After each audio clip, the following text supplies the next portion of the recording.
Hi everyone, in today's video I'll show you how to turn on and off trash in gallery app on Samsung Galaxy S24 and Plus.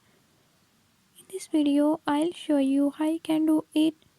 Before I start, if you are new to my channel, don't forget to subscribe and hit the bell icon. Watch complete video and learn how you can do it. Let's watch the video.